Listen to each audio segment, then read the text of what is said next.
perhatikan hasil sumber daya alam. Coba perhatikan di keliling kita, apakah kamu menggunakan banyak benda dalam kehidupan sehari-hari? Kursi, meja, sendok, buku, pensil, dan banyak hal kalian gunakan dibuat menggunakan bahan yang berasal dari alam. Apa sumber daya alam itu? Sumber daya alam hayati.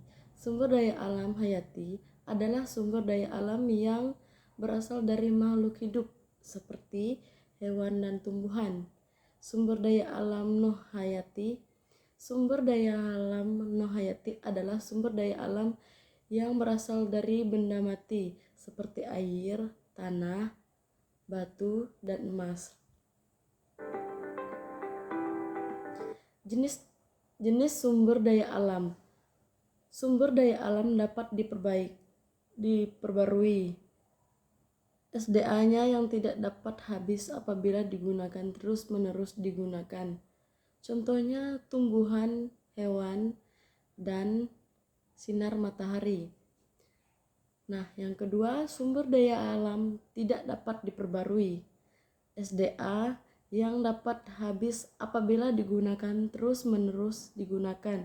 Contohnya hasil tambang seperti batu bara dan emas. Contoh pemanfaatan sumber daya alam.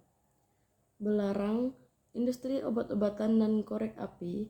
Yang kedua, batu kapur, industri semen, bangunan, dan cat tradisional.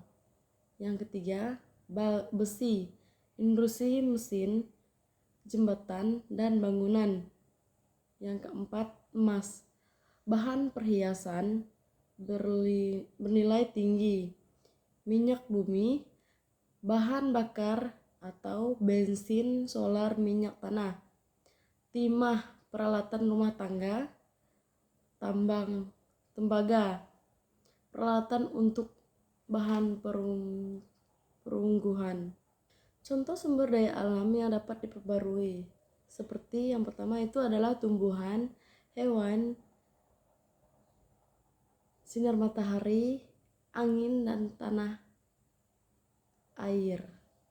Sumber daya alam segala sesuatu yang berasal dari alam dan dapat dimanfaatkan untuk memenuhi kebutuhan manusia untuk bertahan hidup adalah sumber daya alam atau SDA.